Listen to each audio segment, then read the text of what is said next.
Bonjour à toutes, bonjour à tous, bienvenue dans Love & Geek, le podcast autour de la culture geek où l'objectif est d'être subjectif. Alors aujourd'hui, on va aborder un sujet que j'ai un petit peu improvisé juste avant les vacances de Noël parce qu'on enregistre pendant les vacances de Noël.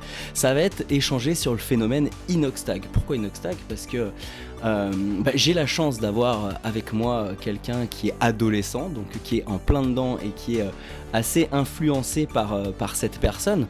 Donc le but c'est de faire aujourd'hui un petit point sur cet échange générationnel. Moi j'ai besoin de comprendre pourquoi on le suit, pourquoi tout cet engouement autour de lui après tout ce qu'il a fait, parce qu'il a sorti il y a pas longtemps un film documentaire qui s'appelle Kaizen, et il y a encore moins longtemps son manga qui s'appelle Instinct qui a explosé tous les records, 80 000 ventes au bout d'une semaine.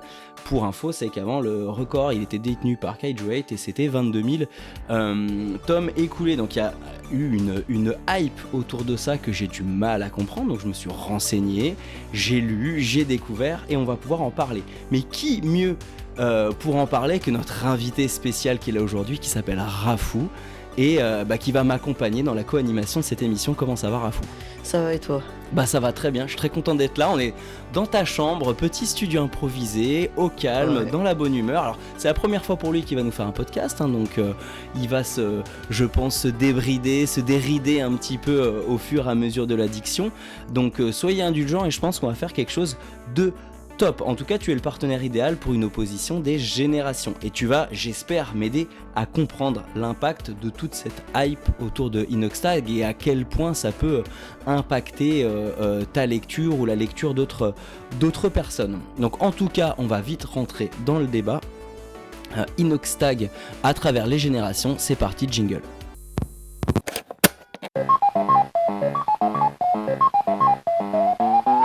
Demain, quoi qu'on fasse, surtout je t'en supplie, essaye d'avoir un peu de mots de vocabulaire. Faut que ce soit green, ok? Ok, c'est parti. Donc avant, je pense, de se lancer dans le débat, dans l'analyse, c'est peut-être pas mal de faire aussi un point sur toi, Rafou, sur qui tu es, sur ce qui te passionne, parce que ça nous permettra, je pense, à moi et aux différents auditeurs de comprendre ton point de vue et d'adhérer aussi plus facilement à tes propos si on arrive à bien comprendre ton univers. Donc on a une passion commune pour le manga. Quel a été, toi, ton point de départ de cette passion-là, de la passion du manga ? J'ai commencé à lire des mangas tout d'abord grâce au dessin. Ok. Ce dessin, tu me l'as appris quand je m'y suis intéressé et tu m'y as montré toutes les facettes. C'est vrai que alors, le dessin, à chaque fois qu'on se voit, c'est sûr qu'on dessine souvent. Ouais, tu as bien progressé, bravo. Merci. Et donc ça a commencé par le dessin. Ouais, mais à la base, ça a commencé quand j'étais en CM1. Ok. C'était pendant la pause du midi. Donc il y avait des activités comme la balle américaine, la ludothèque ou le dessin. Donc bien sûr, j'étais allé faire l'activité dessin.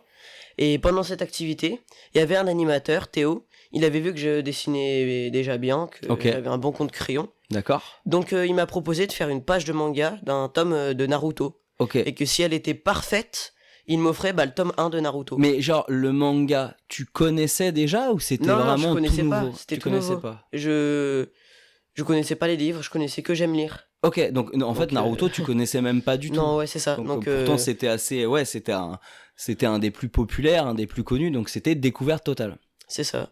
Mais qu'est-ce qui t'a plu dans ce dessin-là ? Quand tu l'as vu, quand t'as vu la couverture, ça t'a fait quelque chose ? T'en as pensé quoi ? Je me suis dit ça a l'air très stylé. Ok, d'accord, donc ça t'a donné envie de super bien dessiner du coup. Ouais, c'est ça. Et alors, tu l'as réussi ce dessin ? Tu l'as vu ce manga ? Et donc j'ai super bien dessiné. Ok, j'en doute Et pas. le lendemain, il m'a offert le manga. Et même ma mère, elle était ah mais il t'a donné un manga pour avoir dessiné. Je dis ouais, tu vois que ça sert à quelque chose de dessin, fais-moi confiance quoi. Bon très bien, donc tu t'es surpassé, t'as fait ton truc, t'as eu ton manga, tu l'as lu directement après ? Oui, direct, pendant le collège, l'école. En plus, franchement, t'as commencé par un des meilleurs. Ouais, donc, quoi mieux pour se lancer dedans ? Je valide totalement le choix de cette fameuse personne qui t'a initié là-dedans. Donc, point de départ, ok. Maintenant, tu m'as dit, je me suis lancé dans le manga. Donc, t'as dû lire plusieurs choses, découvrir plusieurs choses et affiner un petit peu tes goûts et tes passions à travers ça. C'est quoi ton œuvre là de référence ? Alors moi je le dis fort et clairement, c'est Dr Stone. Dr Stone, ça marche. J'adore. Ouais. Alors moi je les ai que vus en animé parce que alors j'aime bien moi le dessin. Boichi, je crois qu'il le dessine. Ouais, c'est ça. Dessinateur de talent, là-dessus il y a rien à dire. Bah toi qui es passionné par le dessin, je pense que c'est des Ouais. œuvres qui forcément vont te titiller, vont te passionner, vont un petit peu accroître ta curiosité par rapport à tout ça. Et pourquoi Dr Stone? Parce que en fait tout petit, ce qu'il y avait avec un rapport de l'espace et les trucs scientifiques, et Ok. j'adorais, j'aimais bien. Et quand j'ai découvert qu'il y avait un manga sur ça, sur un peu l'espace, Ouais, sur que les tout, sciences, hein, que tout était reset, ouais, et j'ai direct acheté. ouais, parce que c'est vrai qu'il y a pas mal de... On t'apprend pas mal de choses dans ce manga-là, c'est une Ouais, approche oui. différente. C'est un petit peu moins manichéen, le bien, le mal, on a vraiment toute une diction de la reconstruction que j'ai trouvé particulièrement intéressante. Alors moi je me serais peut-être pas forcément lancé dans l'achat des tomes, mais c'est vrai que c'est quelque chose d'abouti, c'est quelque chose de bien fait et qui fait réfléchir. Ça marche. Donc j'arrive un peu à comprendre ton univers. 2-3 autres petites références que tu pourrais me citer là comme ça, en non préparé. Kaiju 8, Ok, quand même. Kaiju 8, Parce que là, en très plus, très bien. c'est Noël, j'ai eu des nouveaux tomes. Parfait. Donc, je suis au max de la série, je suis au 12 sur 12 Ah tomes. ouais, Kaiju, Donc, voilà. c'est un très très bon titre Ouais. qui va porter dans les années à venir. D'autres choses un peu plus old school. Tokyo Revenger. Tokyo Revengers, Ouais. très bien, manga du ce qu'on appelle nous les Furio manga qu'on a beaucoup connu dans mon enfance parce qu'on n'est pas de la même génération, je le rappelle. C'est un espèce de retour aux sources. Moi, quand tu me parles de Tokyo Revengers, alors on aime ou on n'aime pas, mais ça me rappelle quand même pas mal de souvenirs. Ça marche. Alors, on comprend un petit peu mieux ce que tu aimes, ce qui peut te plaire. Donc, on va s'intéresser maintenant au sujet du jour. Est-ce que tu peux expliquer à nos auditeurs qui est Inoxtag et qu'est-ce qu'il a fait? En fait, Inoxtag, c'est un YouTuber. Ok. Et Donc, au début, il a commencé à faire des vidéos sur le jeu Minecraft sur YouTube. il était jeune quand il a fait ça? Ouais, il était jeune. Il devait avoir 8 ans, je pense. Ah, mais d'accord. 8-9 ans. Ah ouais, moi j'avais pas compris. Il a commencé super tôt. Ouais, il a entre 8 et 10 ans max. Voilà. D'accord. Et il a commencé par Minecraft. Ouais, c'est ça. Il faisait des petites vidéos sur Minecraft. Après, il est parti sur Fortnite. Et maintenant, il fait des vidéos dans la vraie vie avec d'autres youtubeurs. Donc il fait toujours du gaming un petit peu ou? Non, plus tant que ça. Ok, mais c'est À ce un... que j'ai vu. En fait, tu vois, moi, par exemple, alors, en vieux que je suis, parce que là, je me prends dans les dents des choses que je maîtrise pas du tout. Et bam, tiens, prends ton âge en pleine tête. Moi, j'ai pas du tout suivi et participé à cette tendance d'influenceurs, de youtubeurs, etc. C'est quoi? C'est beaucoup de vidéos qui sont postées? C'est tous les jours? C'est toutes les semaines? C'est quoi? Non, c'est pas... je sais pas trop. Parce que, en fait, Inoxtag, moi, c'est pas je l'ai découvert tard, mais Ok. en fait, j'étais pas dans la hype quand tout le monde y était. Je suis un peu en retard. D'accord, ouais, t'as repris un petit peu la base, t'as repris Ouais, c'est toute ça. la banque de données, t'es allé tout en bas, Ouais. un peu comme j'ai fait avec certains podcasts, ça C'est marche. ça. Oui, donc du coup, t'as dû voir grandir super vite en fait Ouais. à travers les vidéos. Je les ai pas tout lus, hein, mais j'ai vu l'essentiel. Et j'en ai vu pas mal et c'était déjà bien. Mais, et du coup, parce que là, on a parlé de jeux vidéo, on a parlé de vidéos vraie vie, autres youtubeurs, mais et le manga dans tout ça, il en parle? Ouais, il a fait une vidéo sur lui qui est allé au Japon. Ouais, en fait, il a fait vivre un petit peu son road trip, tout ce que lui, Ouais, c'est ça. il a pu kiffer là-dedans. Ok, très bien, très très cool. Je le vois toujours avec un chapeau de paille. Ouais. Luffy, One Piece, fan, il en parle. J'ai pas l'impression, moi, qu'il en parle beaucoup de ce qu'il dit, de... Si, il adore les mangas. Ok. Influence, manga, jeux vidéo. Ouais, voilà. Ok, ça marche. Donc, Inoxtag, voilà, youtubeur, vous le connaisserez tous mieux que moi. Allez-y, on va pas débattre sur le sujet.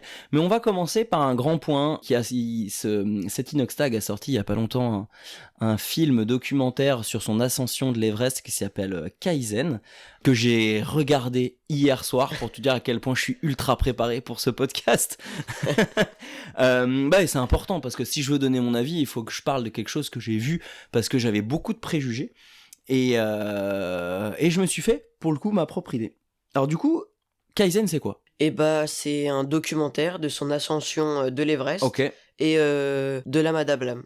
Donc genre en premier il monte la Madame et après il monte l'Everest. D'ailleurs, il s'était trompé de photo à un moment, il a cru que c'était l'Everest, mais en fait c'était la Madame Lam qui l'a mis sur les réseaux, je crois. Je sais pas, je sais pas, je sais Mais pas. en tout cas, il a fait les deux, donc au moins bravo. Oui. En plus il avait fait le Mont Blanc avant. Ouais, ah bah, en fait, on le voit dans le documentaire, il y a une préparation de fou. De toute façon, il s'était fixé 1 an, Oui, et voilà, pendant c'est ça. 1 an, ça a été beaucoup, beaucoup de taf. T'en as pensé quoi, toi, de Kaizen? Ah bah j'ai trop aimé comme beaucoup de gens. Il nous a fait comprendre qu'il faut un peu arrêter d'être trop souvent sur les écrans. Même lui, il disait qu'il était H24 en fait sur les écrans, Mm. qu'il passait trop de temps, qu'il allait beaucoup sur TikTok, Studio Creator et tout pour Il y a une certaine, voir ses une certaine vidéos. addiction Ouais, aux c'est réseaux ça. sociaux, addiction aux écrans. C'est aussi ce qu'il a fait connaître. Donc après, il est assez lucide là-dessus. Il a dit, voilà, faut faire attention. Ça veut pas dire qu'il arrêtera de l'utiliser, mais Oui, oui. il y a une certaine prise de recul, prise de conscience, effectivement, Bah, qui était. il s'est isolé pendant 2 mois Ouais. après son ascension. Il était dans la Il était à Cuba. campagne, ouais. Il était à C'est Cuba, ça, il travaillait dans les fermes. Ça, Ouais. c'était à la toute fin. Super chouette, d'ailleurs, assez poignant. Donc toi, ça t'a fait réfléchir. Ouais, ouais. Bon, c'est les vacances, donc je passe quand même pas mal de temps dessus. Et ouais, là, en plus, on débat du Ouais. podcast, on a un PC, 2 PC, des micros, on n'est pas du tout dans le thème. Moi, je regarde mes textes un petit peu sur mon téléphone, mais c'est bien parce que moi, Kaizen, j'ai été très, très agréablement surpris, pas forcément par ce qu'il a réussi à accomplir, mais par le personnage. Moi, j'avais des préjugés, j'avais une approche, encore quelqu'un qui va prêcher la bonne parole, qui va nous dire ce qu'il faut faire, qui va nous dire ce qu'il faut regarder, ce qu'il faut, un petit peu comme je fais moi d'un côté, hein, qui va amener sa subjectivité dedans et qui peut être un peu donneur de leçons.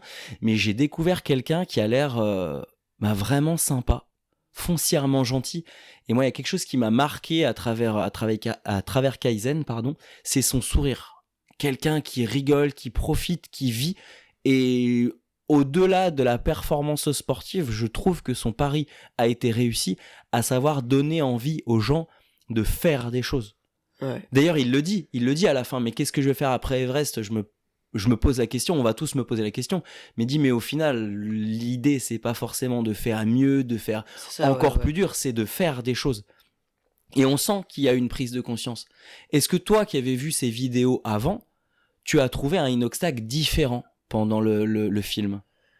Bah ouais, quand même, parce que par exemple dans la vidéo 48 heures dans les backrooms, il faisait que de rigoler. Ah, il faisait que des conneries un Ouais, peu, voilà, non ? c'est Ouais, ça. voilà, ça se voit. Mais c'était drôle quand même. Mais ouais, c'était pas pareil dans le documentaire. Voilà, là, il y a un vrai travail de fond, une vraie remise en question de lui-même. Moi, j'ai trouvé très touchant, j'ai trouvé très sincère. Alors, il y a certaines choses dont je me serais bien passé, un petit peu romancé. Des fois, il y a même à certains moments sur des clips vidéo, quand il se prépare, on se croirait dans une pub pour le sport. Après, ça apporte du dynamisme, un petit peu d'ambiance, je suis d'accord. Mais par contre, dans son quotidien, je l'ai trouvé très touchant. Parce qu'au début, on m'avait dit, ouais, tu verras, c'est assez vulgaire, il parle mal, les gros, rough, machin. Mais au final, c'est une personne de 22 ans, Oui, quoi. c'est Moi, ça, ma je suis le mère, premier elle était à pareille. parler d'une manière vulgaire, donc il était touchant de sincérité et une capacité à rameuter les foules autour de lui, à donner envie aux gens de se dépasser. J'ai trouvé ça très, très cool. Et tu vas me dire ce que t'en penses, mais c'était assez chouette de vivre ça à travers lui, parce que j'ai l'impression qu'il a concrétisé ce que les héros de manga nous inculquent. Bah c'est ça, en plus avec lui, il avait le chapeau de Luffy Ouais, qu'il a porté toute son ascension de ouais. l'Everest. Puis il a rien lâché, quoi. Oh, c'est Enfin, ça. il a montré que les efforts payent. Ouais. Et si tu lâches rien, tu peux réussir. Alors, tout le monde ne sera peut-être pas capable de gravir l'Everest, mais on a tous notre propre Everest. Pour certains, ça va être quelque chose qui peut paraître insignifiant pour d'autres, mais qui peuvent être énormes. Donc cette capacité de dire, mais vous avez envie de faire un truc, faites-le, donnez-vous les moyens, on peut réussir pas mal de choses. J'ai trouvé ça particulièrement inspirant, sachant que moi j'y suis allé à reculons, mais laisse tomber. Donc je me suis senti bien bête quand je l'ai vu avec tous mes préjugés. Donc Kaizen, c'est à voir. Ouais, c'est à voir. Et c'est super. bah ouais, super. Puis moi je le conseille à tout le monde. Oui. Les ados, les plus grands, les personnes même plus âgées, je pense qu'on peut y voir une belle petite leçon de moralité. En tout cas, très très chouette, donc regardez-le, il est disponible sur YouTube. Oui. Ça ouais, fait quand c'est même ça. 2h30, donc il y a un sacré contenu, mais ça se regarde franchement tout seul. Donc bravo. On va rentrer maintenant dans le gros du débat, parce qu'on va parler manga, forcément, moi c'est quelque chose qui me tient à cœur, et c'était le point de départ de ce podcast-là, maintenant qu'on a on a planté le décor, on a parlé d'Inoxtag, de ce qu'il a fait avant. On va parler de maintenant son manga qui s'appelle Instinct. Donc avant de parler du manga, toi, dis-moi, en toute objectivité, pourquoi tu t'es rué sur ce manga-là?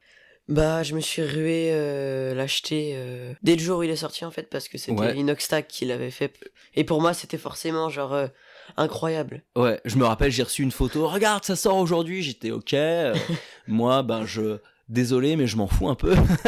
J'étais pas du tout dans le délire d'aller l'acheter, donc ça avait déjà piqué ma curiosité, mais toi, c'est Inoxtag. Oui.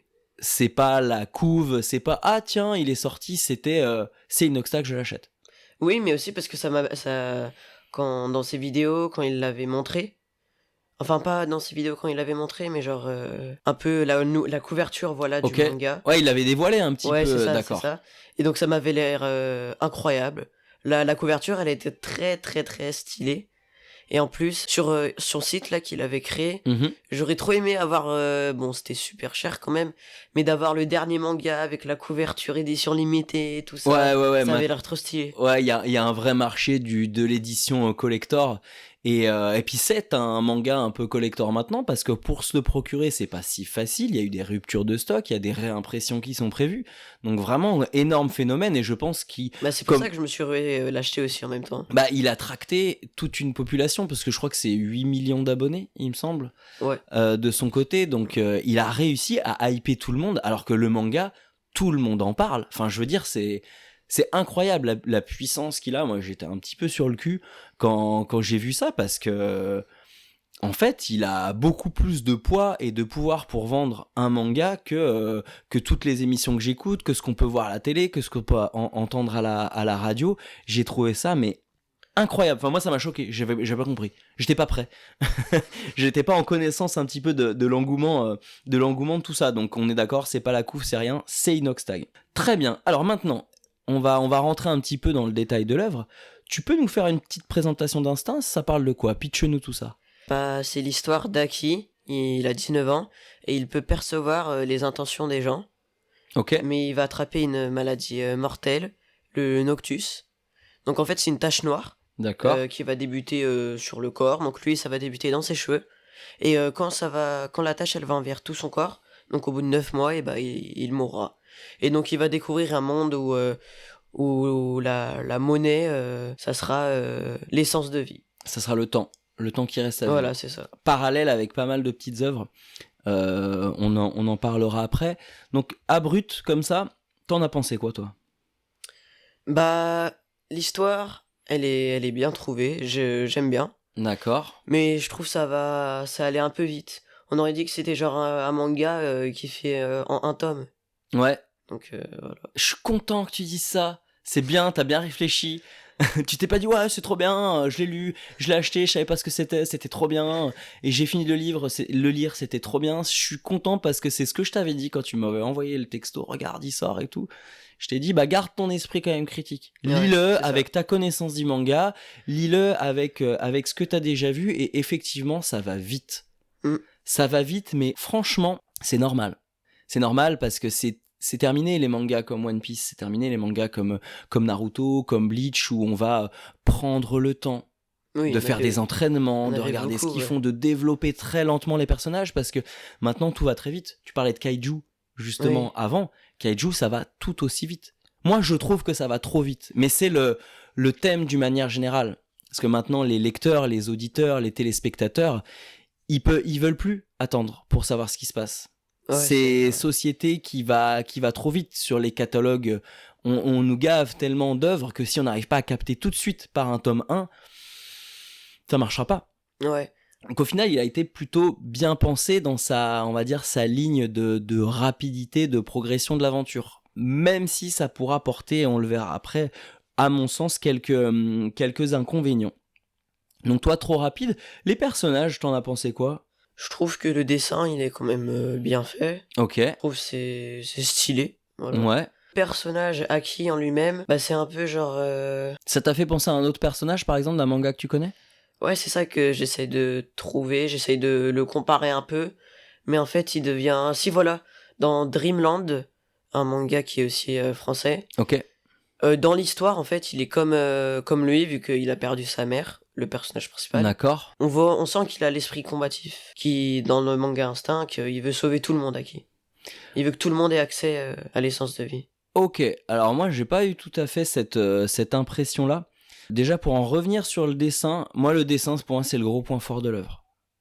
On a un dessin qui, je pensais qu'il allait être très rond, très numérique, et on a un dessin qui est plutôt justement gratté, comme un stylo vraiment à encre. Moi j'y retrouve un dessin similaire à du Jujutsu Kaisen. Un dessin assez vif, assez instinctif. J'y retrouve aussi du Fujimoto avec Chainsaw Man. Un dessin qui est imparfait, mais qui est efficace. Donc pour moi, ça a été le gros point fort. J'en ai parlé aussi avec Chaton qui avait eu le même ressenti que moi. Alors par contre, au niveau du héros, alors moi, le héros, j'ai pas adhéré du tout. Je trouve que tu parles que c'est un héros qui veut aider, qui est plein de bonnes intentions. Moi, je trouve que c'est un héros qui est désespéré. Il a l'air désespéré. Vraiment, au fond du seau, c'est un héros qui en a marre de la vie. Et j'ai plus l'impression que c'est quelqu'un qui arrive plus à réfléchir et qui fait un peu n'importe quoi, plutôt que d'être vraiment dans l'impulsion de la bonne action. Bah ouais, c'est vrai, parce que au début du manga, Ouais. sur une page où il dit mais qu'est-ce que j'ai fait, et on voit la ville en feu et tout. Il est au fond du seau, il voit les gens, il a l'impression d'être entouré de personnes qui en valent pas la peine, il a l'impression que l'humain d'une manière générale est exécrable, lui-même il ne s'aime pas. C'est devenu... Alors moi j'ai beaucoup de mal avec ce type de héros-là, qui est pas inspirant pour le coup. Je trouve que ce héros il est pas inspirant, donc j'étais super surpris. Parce que quand j'ai fini Kaizen, je dis j'ai Inoxtag, il est plein de vie, il est hyper sourire, il est vraiment il est dans le Naruto, il est dans le Luffy, tu vois. Moi quand je vois Inoxtag, je vois Luffy. Et là je vois son héros, j'ai fait risqué quoi. Alors je pense qu'il a peut-être voulu dépeindre quelque chose de dramatique, mais c'est vrai que la construction du héros, on sent qu'elle est difficile. Après, Aki, le nom Aki. Alors je pense que c'est totalement issu de One Piece à mon avis, c'est il s'est inspiré du pouvoir de Luffy, du pouvoir de ceux qui sont forts avec le Haki des rois par exemple. Et Haki, moi par exemple, j'ai pas compris son nom. Pourquoi Haki au milieu de Bernard, Émile, des noms très français? Tu vois, pour moi là j'y vois une petite incohérence aussi. Ouais, c'est vrai.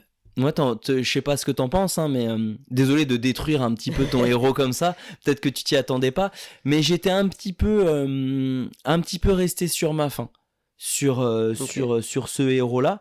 Après, par contre, il a un dessin qui est super chouette. Oui. Sa tache qui apparaît dans le blanc de ses cheveux, ça apporte de la profondeur, ça apporte beaucoup de charisme. Là, par contre, Chara Design, assez chouette. C'est plus le caractère où moi j'ai du mal. Un héros défaitiste. Mais c'est parce qu'en même temps, il voit toutes les intentions des gens. Ouais. Donc quand il se dit il a son super pote, et ben en fait, c'est mot pour mot un bâtard quoi. Tu peux le dire, hein, t'es pas obligé de le chuchoter. C'est un bâtard, on a dit. Bah genre il est chiant en fait, c'est que du poker face qu'il fait depuis le début. Par exemple, si t'étais riche, tout ça. Oui, parce qu'il tient un carnet de tout ce que pensent les gens. Il fait des portraits et il écrit dans les grandes lignes le caractère des gens. Et il dépeint que des gens qui sont exécrables. Donc effectivement, je pense qu'il est dans un bad mood dès le début. Alors ce qui sera intéressant, parce que là, attention, je parle du héros tome 1. On connaît pas la suite. Ça, ouais. Ce qui sera intéressant, c'est de voir comment ce héros va se développer. Peut-être que on sera déjà, ce héros va se bonifier, va s'ouvrir un petit peu aux autres, va s'ouvrir à la valeur de la vie. Je pense que c'est comme ça qu'il va le construire. Mais généralement, ce héros-là, comme tu dis, ça va très vite. Oui. Normalement, c'est un passage du héros, mais parce qu'on a vu plein de choses avant qui le mettent en valeur. Là, nous, on commence l'histoire, on est un peu dans le creux de la vague totale de notre Haki. Donc on se dit mais comment il va faire pour s'en sortir alors qu'il est déjà très très très au fond du seau. Donc Mais- dessin, chouette, oui. Aussi, j'aimerais vraiment parler du méchant. Je Ok. trouve qu'il est vraiment trop stylé, tout noir avec les yeux blancs, tout ça. Il est très avec son petit énigmatique. parapluie. Ouais, le méchant, il a une certaine aura, il a un certain charisme. Il y a 2-3 personnages aussi qui sont cool. Ouais, Donc le méchant, ça. très mystérieux. T'as envie d'en savoir plus. Oui, non, mais je me suis direct dit, bon, qui c'est? Ouais, qui c'est lui? Qui s'y C'était veut le mec au début avec le braquage, tout ça, Ouais. déjà. Ouais, très énigmatique, très bien amené. Est-ce que c'est le vrai gros méchant de l'histoire? On peut pas trop le savoir. Ouais, parce qu'en fait, c'est le chef de toutes les visions. Et Voilà, tout. lui, on nous le dépeint comme le Le boss du boss. quoi. Ouais, comme le boss du boss. Est-ce que c'est le cas? Je sais pas. Peut-être qu'il y aura un twist. Peut-être qu'au final, ça va devenir un allié avec qui ils vont lutter contre quelque chose. Mais j'ai envie, effectivement, d'en savoir plus sur ce personnage-là. Ça se trouve, c'est comme Dumbledore, le président de toute l'école, quoi. Ouais, il y a peut-être des choses comme ça. Je pense qu'il y a de la suite dans les idées, parce qu'il y a des très bonnes idées dans ce manga. Il y a d'autres personnages qui sont plutôt cool. Ouais, son copain qui vient. Lucci, Ouais, référence à One Piece, C'est encore, à mon avis. Et il y a Luna aussi qui est pas mal. ouais. Elle, c'est pareil. Moi, j'ai envie d'en apprendre un peu plus. Qui elle est, qu'est-ce qu'elle fait, comment elle a fait pour en arriver là. Elle a l'air pareil, au bout du bout. Je sais pas combien de temps il lui reste à vivre, Ouais, mais vite fait, lui. ça a l'air très très Quand compliqué. Donc, quand elle avait fini de les accueillir, il devait lui rester un jour. ouais. Bah, tu vois, pour moi, Luna, c'est Inoxtag. Moi, je pense que Inoxtag, il a pas créé Aki en se disant je veux un héros qui me ressemble. Pour moi, Inoxtag, c'est Luna. Personnage, elle est pleine de vie, elle est courageuse, elle fait passer les autres avant elle. Là, moi, je le retrouve là-dedans. Donc, deux, trois personnages hyper intéressants. Au niveau du scénario, Ouais. t'en penses quoi? Alors, scénario. Ah, tu t'attendais pas à celle-ci, hein? Eh ouais, j'avais dit que j'allais te poser des questions dans les questions. Oui, comme je l'ai dit au début, je trouve qu'elle est bien trouvée. Ok. Alors moi effectivement je trouve qu'il y a des très très bonnes idées, mais vraiment. Oui, parce qu'il n'y a rien à redire en fait. C'est super. Alors Ouais. les idées sont bonnes. Je trouve que le Noctus, je trouve ça très bien. Les 5 sens, tout tourne autour des 5 sens. Ouais. Et Le- l'instinct après. à Et la fin. l'instinct qui va être le plot twist de cette histoire-là, qui va caractériser un 6e sens. Mais j'ai trouvé qu'il y avait des très très bonnes idées. On a envie d'en savoir plus, donc ça c'est plutôt un bon point. Donc on va dire que le déroulement est prometteur. Je suis sceptique, moi j'ai envie de voir ce que ça va donner par la suite. Parce que moi j'ai une peur quand même dans tout le déroulement de ce scénario-là, c'est d'avoir beaucoup de questions, mais très peu de réponses. Ah ouais. Tu vois, on prend le train en marche un petit peu. On arrive, le héros il est au fond du seau, ça va hyper vite, on l'emmène dans un monde un petit peu secret souterrain, on lui dit mais tiens, mais t'as pas le droit de faire ça, il y a le big boss qui arrive, qui a dit mais toi en fait j'ai besoin de toi, bam, ça s'arrête. Waouh, beaucoup d'informations d'un coup. Tu veux tout savoir ce qui va se passer. Ah bah pourquoi lui, pourquoi Aki, et puis ce monde-là, ce qu'on appelle le world building, c'est toute la construction de l'univers. On démarre monde actuel, comme si c'était toi ou moi, on se balade dans la ville, on est au milieu de tous ces gens-là, et d'un coup, alors ça, tu vois, pareil, c'est quelque chose que j'ai eu du mal à adhérer, ils prennent un espèce de métro qui vole, qui défile, et bam, t'arrives dans une ville souterraine. Ouais. Waouh, mais moi, 1 milliard de questions. Tu peux pas nous amener là-dedans d'un coup, là. Cette ville, elle est là depuis quand? C'est qui l'a construit? Et le Noctus, ça existe depuis combien de temps? Tu vois ce que je veux dire? Bah en fait, j'ai l'impression que quand on débute l'histoire, que ça existe pas depuis super longtemps en fait. T'as l'impression que c'est un peu nouveau. Et ouais, mais moi, c'est ce que j'avais pensé au début. C'était un peu tu sais, le nouveau mal, un Ouais, peu le coronavirus qui vient d'arriver quoi. Ouais, bah voilà, le Covid qui arrive, qui fout un gros bazar dans la santé mondiale. Mais en fait, du coup, il y a une espèce d'organisation qui recrute les personnes qui ont le Noctus. Et là, ils prennent un métro, ils arrivent dans une immense ville qui est hyper organisée, Ouais. où ils ont trouvé plein de solutions, des médicaments, chacun est construit, chacun a son job, chacun a ses tâches. Du coup, mais cette ville, elle est là depuis super longtemps. Ouais, c'est ce que je me suis dit et en faisant cette réflexion, je me dis peut-être que ça se trouve en fait c'est le Noctus en fait, il fait partie d'eux et genre peut-être qu'ils l'ont amené à la surface, le Noctus. Tu penses que c'est eux qui l'ont remonté? Bah peut-être c'est aussi une possibilité. Ouais, moi j'ai l'impression que c'est présent chez tout le monde. Et en fait, c'est ce qu'ils le disent un petit peu. C'est présent chez tout le monde, mais il y en a qui éveillent un petit peu cette force-là. Ah oui, bah aussi. Forcément, ça existe depuis longtemps. Oui, Parce bah, qu'on peut pas nous amener cette ville là qui arrive d'un coup, qui a l'air trop stylée d'ailleurs. On a Ouais. l'impression d'être dans un monde imaginaire qui défie un petit peu toutes les lois de la nature. Et moi, j'ai peur un petit peu de passer à côté de ça. J'ai peur de pas avoir ces réponses-là. Je leur fais confiance, mais je reste sceptique un petit peu. J'espère qu'on aura toutes ces infos. Ok. Ça m'a fait penser, moi, tu vas me dire ce que t'en penses, hein. Toi qui les as lus parce que je te les ai prêtés, ça m'a fait penser à Agin. Tu vois ou Alors, pas le parallèle? Agin. Bah, du héros désespéré, un peu. Bah déjà du héros qui est désespéré, qui attend rien de l'autre, Ouais. qui prend un petit peu les autres comme... il les prend un peu de haut, hein, Aki, hein. Tout le monde. C'est un peu... c'est tous des salauds, ils pensent qu'à l'argent, ils pensent qu'au sexe, ils pensent qu'au pouvoir, ils pensent qu'à eux. C'est un peu, bah moi je suis pas comme ça, je suis gentil et tous les autres autour de moi sont méchants. C'est un peu ça qu'on nous dépeint au début. Ouais. Et dans Agin, c'est un peu ça, il est assez hautain. Mais c'est plus dans ce côté humain maudit.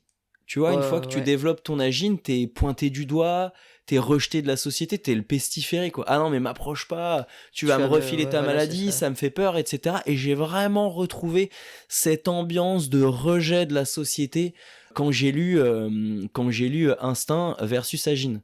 Alors, je les comparerai pas, parce que Agin, on est proche d'un chef-d'œuvre, donc malheureusement, je pourrais pas dire que un Instinct se hissera à ce niveau-là, à voir comment c'est développé, comment ça va être travaillé, parce qu'un tome 1, c'est toujours difficile. Mais direct, moi, j'ai besoin de, tiens, il y a du Agin dedans. Moi, ce Noctus, j'aimerais qu'on le développe un peu plus. Je pense qu'on peut y faire un parallèle avec... on parlait du mal de la société. Bah, est-ce que ça serait pas un peu ce problème des écrans qu'ils citent, par exemple, dans Kaizen?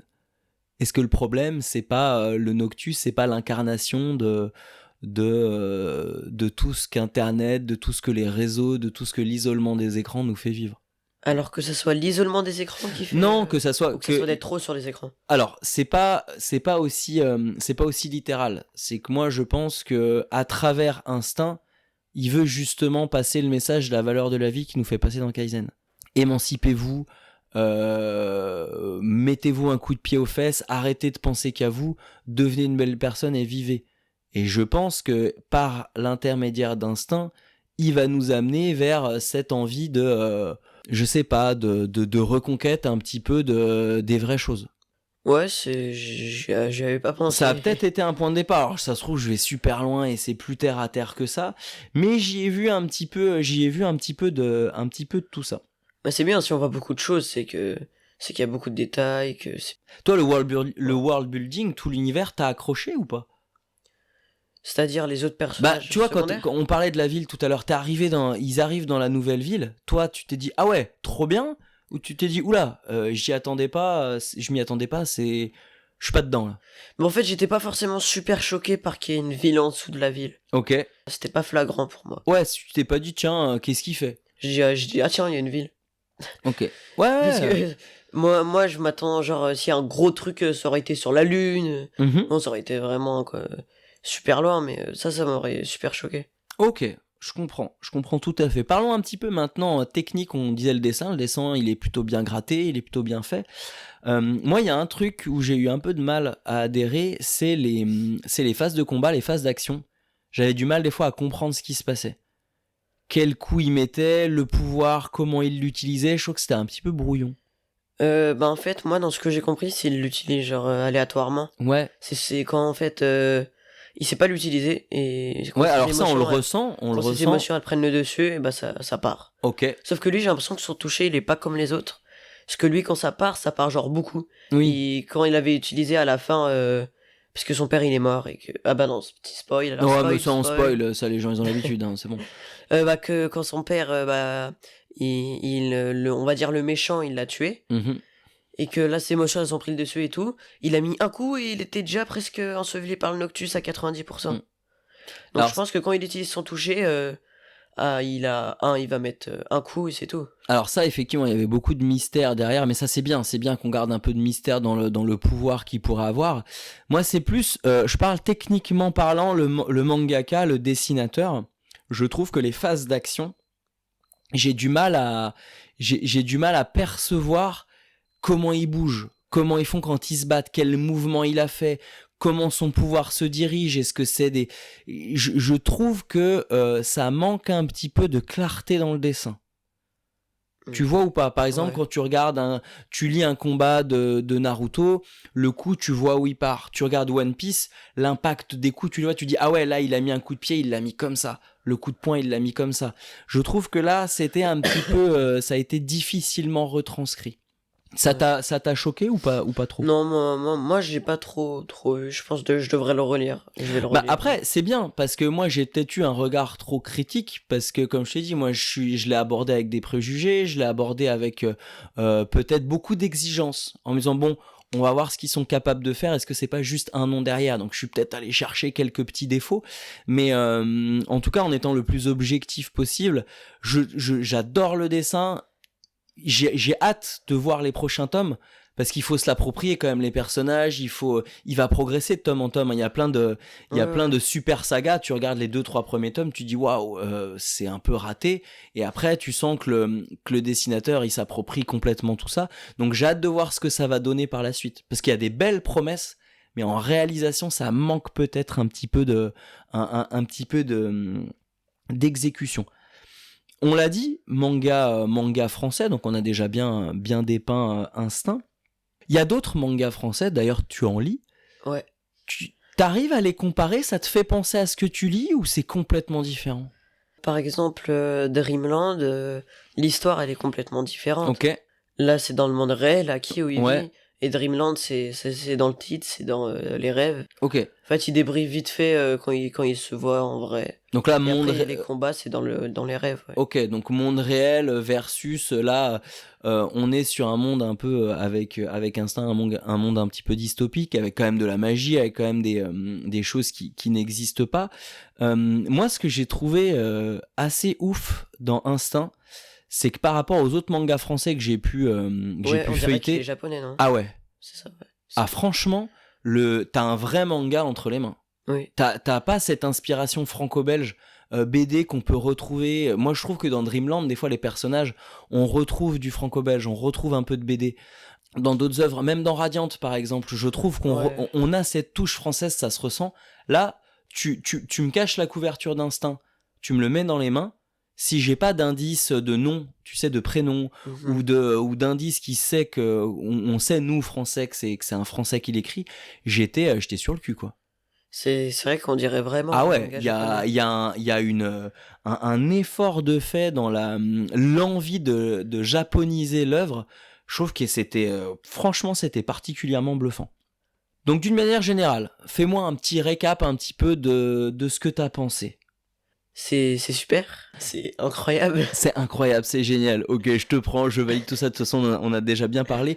Moi, j'ai essayé de résumer un petit peu les choses parce que j'ai pas envie qu'on croie que c'est une œuvre que je détruis totalement. Au contraire, j'ai peut-être été un petit peu dur, mais c'est important pour moi de faire cette synthèse-là pour qu'on comprenne un petit peu ce que j'en pense. Je pense qu'on est dans un tome 1 purement classique. C'est un tome qui a des défauts, mais qui a des promesses aussi. De mon point de vue, je pense que c'est un bon manga, sans plus, mais c'est surtout parce que je suis sceptique de voir comment ça va être développé. Ça me laisse quand même sur ma faim, ça me laisse des attentes, donc ça c'est super positif.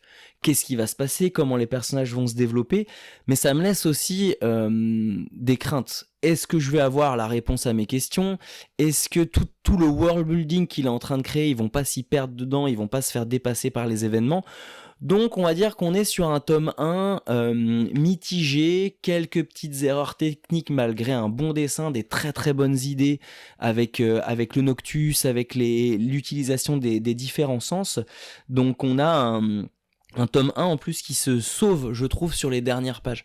Ouais, moi, les dernières pages, il y a un closing qui est génial, qui donne envie d'acheter le deuxième bouquin. Mais quand il va sortir, je vais direct retourner. Ah ouais, sur il y a de la, comme ça tu pourras me le reprêter parce que moi je les achèterai pas. Mais il y a quand même il y a une construction qui est pensée, qui est aboutie, et j'ai envie d'y croire. J'ai envie d'y croire à cette belle réalisation là parce que il y a des points quand même qui sont très très intéressants. Donc du coup, pour conclure, Instinct, on le valide ou on le valide pas?